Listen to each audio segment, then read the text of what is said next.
I'm Andy Agathangelo.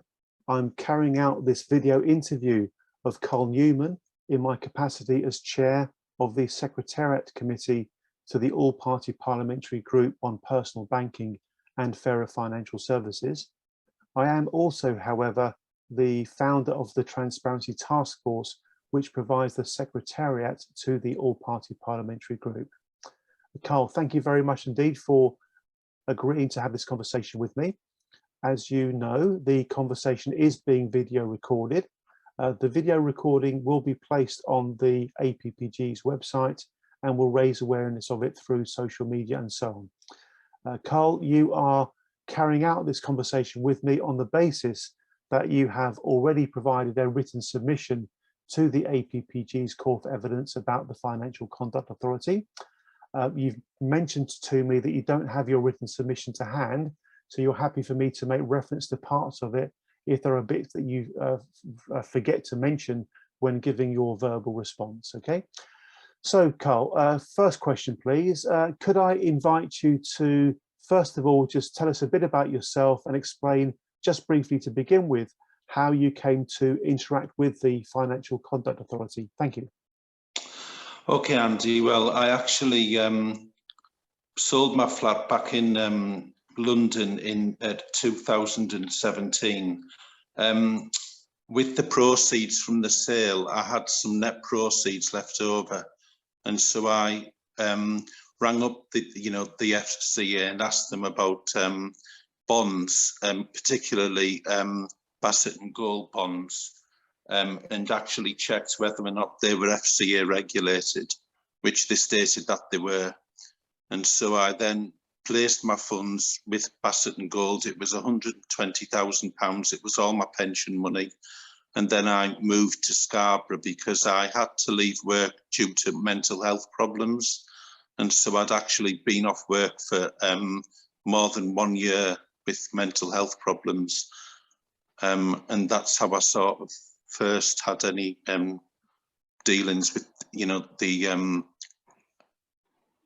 FCA, yes.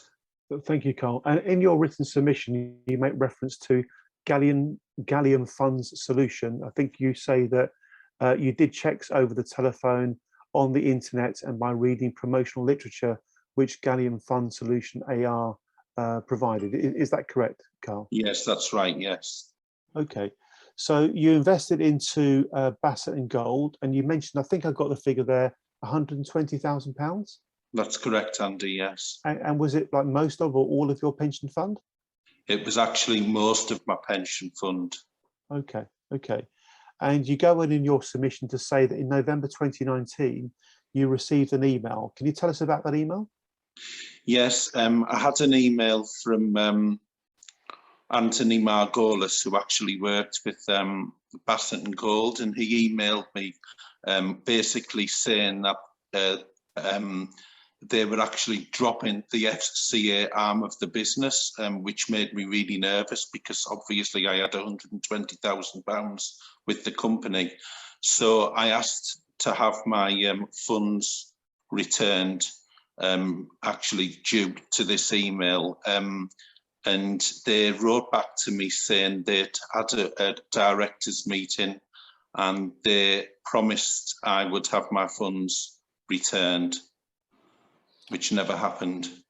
And I'm just going to read out to you what you say in your written submission. You state, the company wrote to me and promised me my money back in January 2020 and said it would be 90 business days. In April 2020, the firm went into administration. They had lied to you and deceived you and never paid your capital back. Is that all correct, Karl? Yes, that's right, Andy, yes. Okay. The next question for us, question 3, actually asks how much you'd invested. You've already answered that. It was £120,000. You say in your note here, I invested 120,000. It was all the money I had put aside for my pension. I do not have any of that money left. Ouch. Number 4, what was supposed to happen as far as you were concerned with your money, and what actually did happen as far as you know, Karl? Well, so when I actually placed my funds with, Bassett and Gold, it was actually FCA regulated. And I'd actually checked with the FCA whether my funds were safe And if the worst would happen, what would happen with my funds? What would happen with my money? And I would actually promised it was all regulated, it was all asset backed, it was protected. It was also FSCS protected as well. So if the worst should happen, I'd have my funds returned to me. That was all actually written with the website. It was relayed with me via the phone and also in emails as well. Thank you, Karl. And I'm just going to read out what you put in your submission. You say, my money was supposed to be invested in small companies, property and businesses and stocks and shares. Instead, all bondholders' money was invested in Uncle Buck payday lender. We were never told about this. Is that correct, Karl? That's right, Andy, yes. Okay, question number 5. Have you ever witnessed any actions or conduct that, in your reasonable belief, breached any law, regulatory code, or applicable or relevant policy? If so, please tell us more.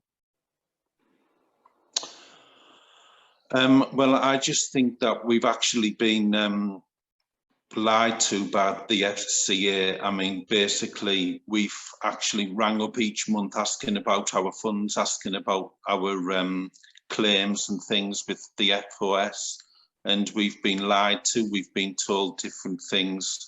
I'm actually on the Facebook group with lots of other bondholders. Most of them are old people. And we've actually rang up each month asking about our funds, and we've all been told different things, made promises. We've all probably waited more than 1 year with the FOS for our money. Nothing's happened, and you know, we're actually still waiting. Thank you. And Karl, you mentioned the FOS. By that, do you mean the Financial Ombudsman Service? Yes, that's correct. Thank you. And again, because I know you don't have it to hand, I'm going to read out what you wrote in your submission. You state that, I believe Bassett and Gold was a scam. It was corrupt. There were lies, deceit and misleading information. Bondholders were lied to and robbed of their life savings with written promises of high interest rates and cast iron security. And you've just gone on to say that since it happened, you and others in a similar position to you in your Facebook group have been chasing up monthly to try to understand what's going on about your loss. And you are stating that you're getting misleading and contradictory information from the FCA and the Financial Ombudsman Service. Is that pretty much what you're saying, Karl? Yes, Andy, that's correct. Okay, thank you. Number 6, what, if anything, do you believe the FCA could have done that may have prevented you from allegedly being scammed in the first place? Well, because it was actually regulated, I think that if they did more checks on the people that have actually got platforms on there, you know, basically Gallium and, you know, Bassett and Gold, then if they regulated them properly and actually did the checks, none of this would have ever happened. But obviously they haven't checked, they haven't looked into things, they haven't done their job properly. And that's why this has all happened. And that's why we've all lost our money, because the checking hasn't been done. It hasn't been properly checked and actually regulated. Thank you, Karl. And you make some very interesting points in your written response, which I'm going to read out here, Karl, if I may, because you make reference to the AR status, the appointed representative status of Gallium funds. So your written response is, I believe they should have regulated Gallium fund solutions properly, as they were FCA regulated, and scrupulously checked what they were doing. As appointed representative for Bassett and Gold, when I rang FCA initially before I invested, I asked whether or not Bassett and Gold was FCA regulated, and I was told yes, and all of the promotional material said the same. What they did not tell me is that Bassett and Gold had many different arms of the business, and that the bond I was investing in was not directly regulated by FCA, but through FCA appointed representatives, Gallium Fund Solutions. Only Bassett and Gold Finance was fully regulated, but they did not tell me this nor make it clear. If I would have known this, I would never have invested. Is that, to your mind, still how you feel about it, Karl? Yes, Andy, that's right. Okay, yeah. Thank you, Karl. What interaction have you had with the FCA about what happened since then? Well, I've actually wrote to them, I've actually rang them and stated that I've lost most of my funds for my old age, and I've had emails back from them saying that they can't really help me. I have to actually either get in touch with the FOS or ring Gallium. They haven't been any help whatsoever. And I know from the Facebook group that they haven't even helped anybody. People are actually, all people are sick with mental health problems. They haven't offered any help to anybody. People have put claims in. They've offered people money and then not paid them the money for the claims. It's ridiculous. It's really, really bad. Thank you, Karl. And again, with your permission, I'll read out what you said in your written response. You say, and by the way, Karl, your written response will also be put onto the APPG's website underneath the actual video bit, okay? Your written response is, I put my application in for compensation to FSCS, that's the Financial Services Compensation Scheme, on 7th of April 2020. They made me wait until November 2020, then rejected my claim. I then made a complaint to Gallium Fund Solutions, appointed representative for Bassett and Gold. They made me wait until end of January 2021 and redirected me back to the Financial Services Compensation Scheme. I then appealed to the Financial Services Compensation Scheme and they made me wait a further 5 weeks before rejecting my claim. Now the Financial Ombudsman Service has my complaint and they have had it for 10 months with no end in sight. I have also made a complaint to the Financial Conduct Authority, which has been deferred. Is that to your knowledge or still how you feel about the situation, Karl? Yes, Auntie, that's all right.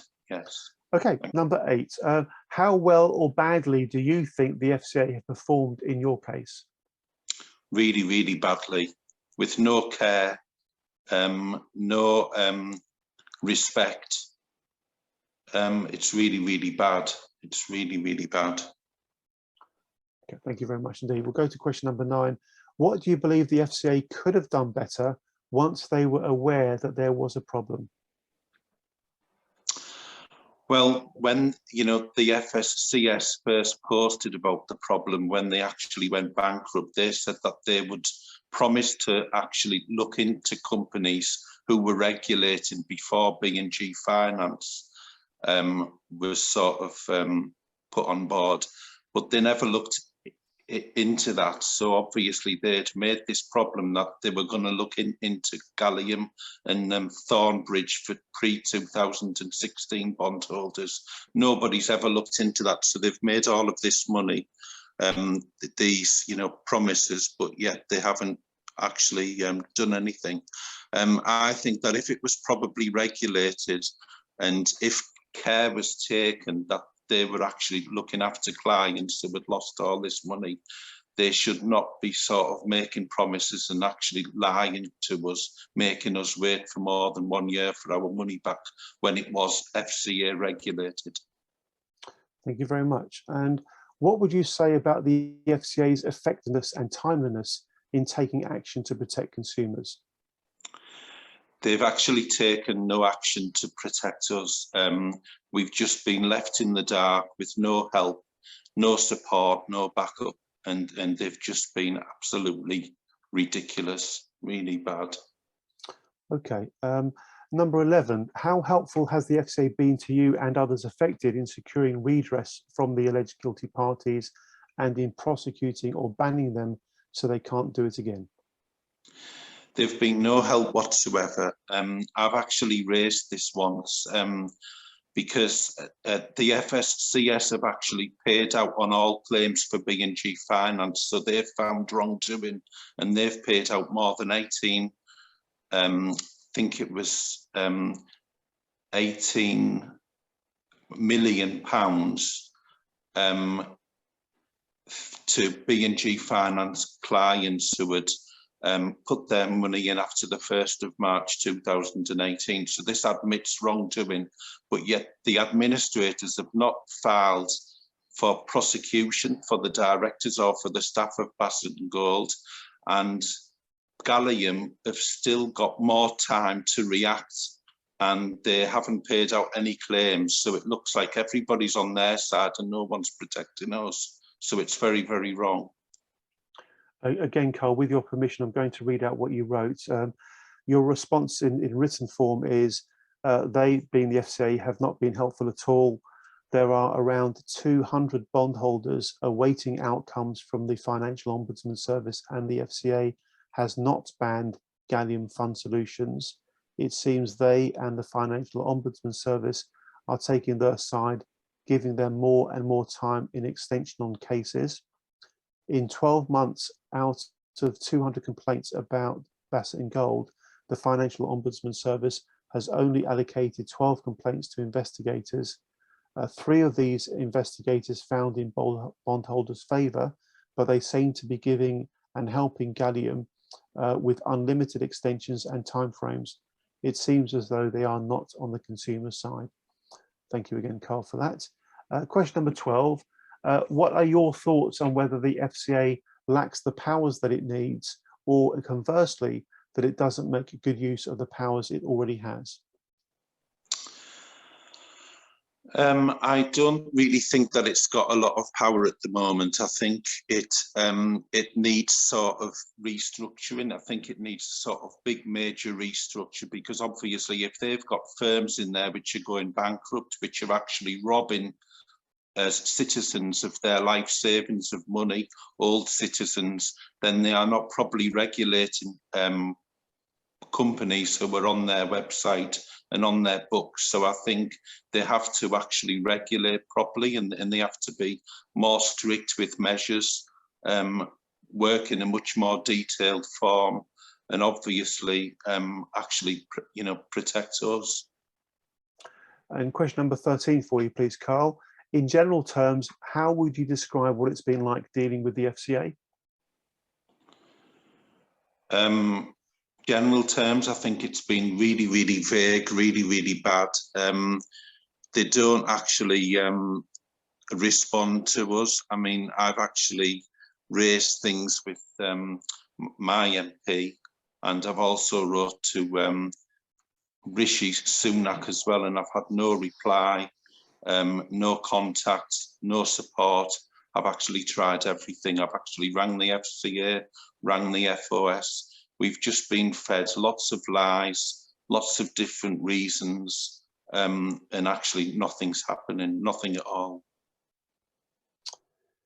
Number 14, Karl, what's your perception of the culture of the FCA, and what do you think about it?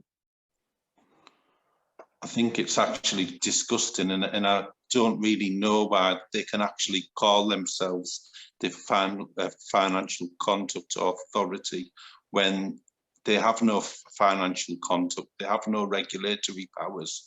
It's just an absolute mess. It needs a restructure, and it just needs all change, and it has to be more powerful, more on the side of the consumer rather than the firm side.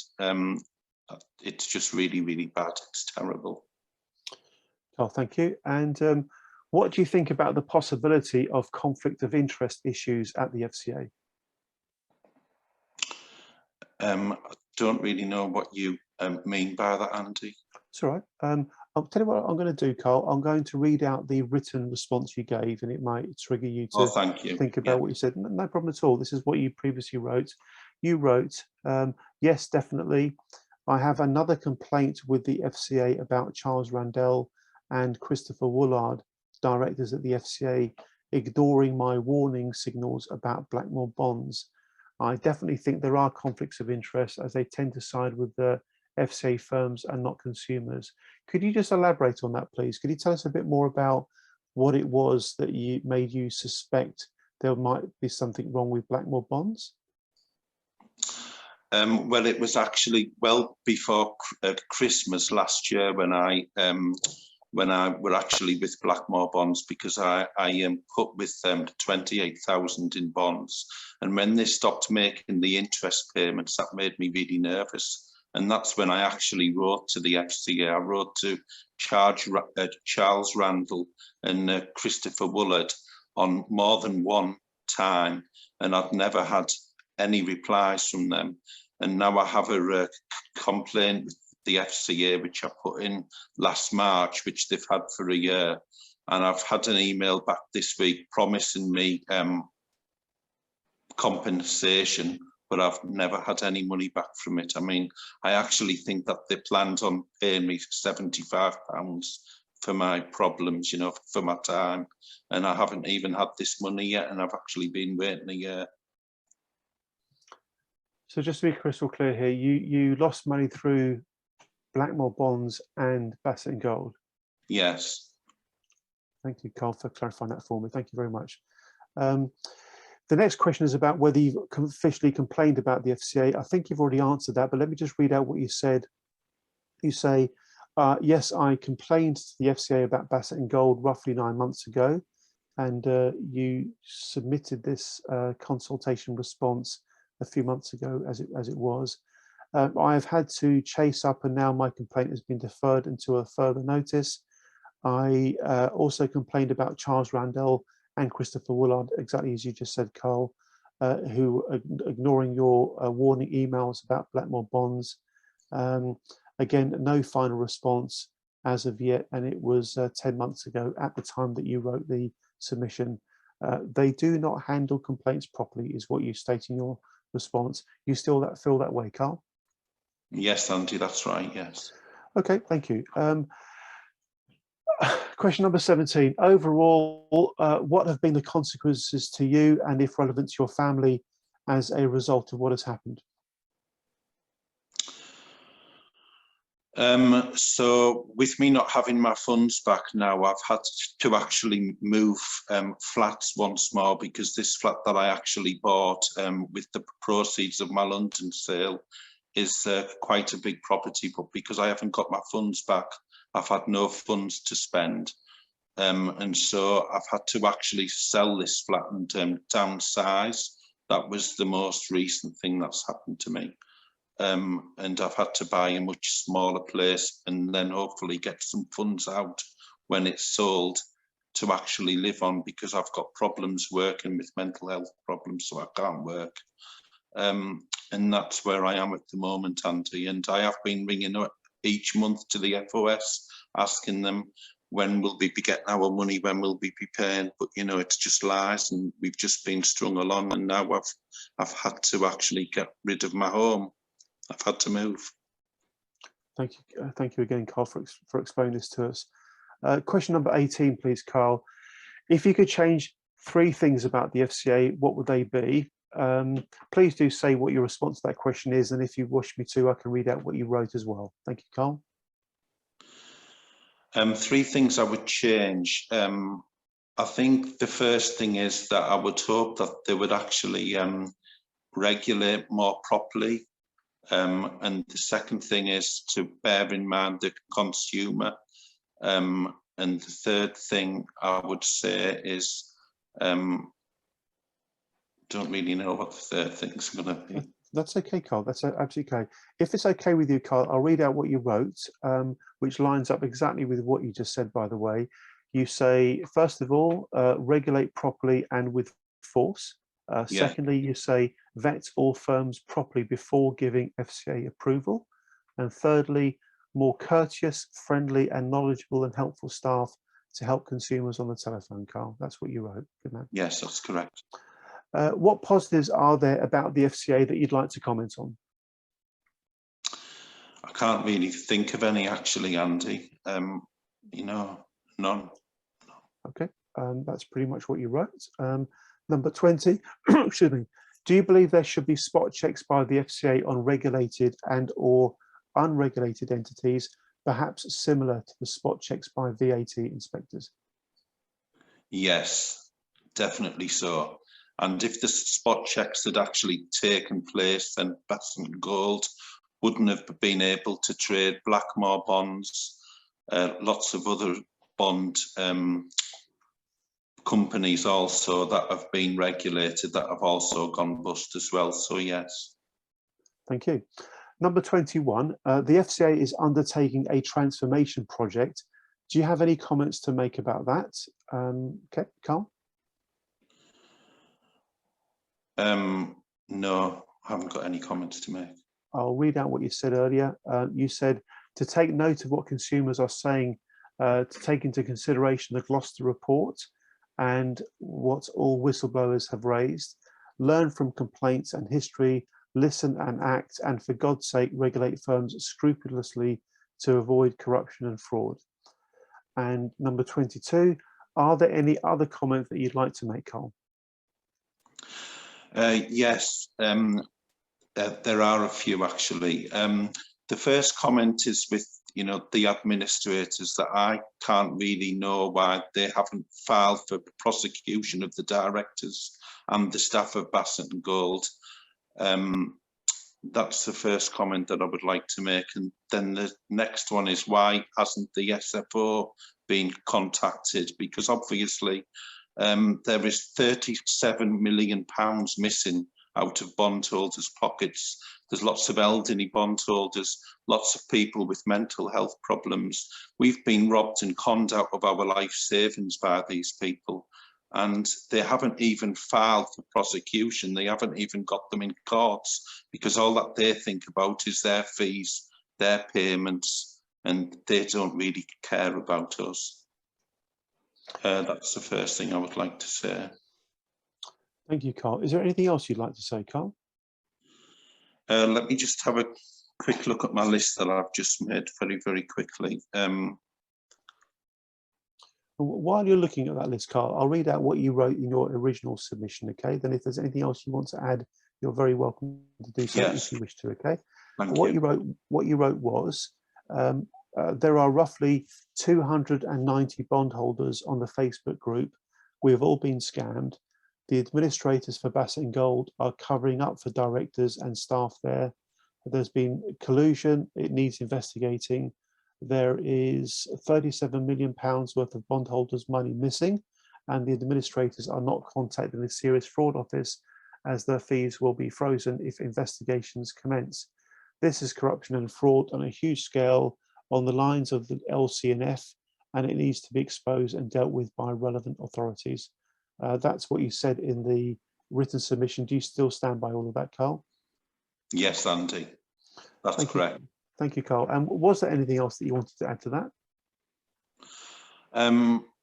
No, you know that I actually think that we've touched on most things, but it's just the waiting time with the FOS. Now it's been more than 1 year, and obviously lots of bondholders have rang them up, written them emails every single month. We've all been lied to and actually told different things, different excuses, from COVID to staff problems to specialist people not able to deal with our claims. But the 3 claims that were actually found in favour of bondholders was last year. They haven't even been paid out. It's just been put on hold and delayed for months and months. And I don't really know what's happening with it, because it was FCA regulated. We've all lost our life savings. We all can't be wrong. And if the FSCS has actually paid out more than 18 million to B&G Finance customers, then that obviously points to wrongdoing. So why we actually kept waiting? It's really, really bad, very bad. Karl, thank you very much indeed. And may I also thank you for carrying out this video interview with me. You've only been able to make use of your phone to do this session with me, and because of that, you've not been able to refer to your own notes, or indeed you've not been able to print out your notes either. So thank you for allowing me to read out the previous written submission that you provided when I did so. Karl, thank you, Andy. Thank you very much indeed, and we appreciate what you've done. We'll be putting the video recording onto the APPG's website, as well as your original written submission, as I said earlier. And thank you very much indeed, Karl. Thank you.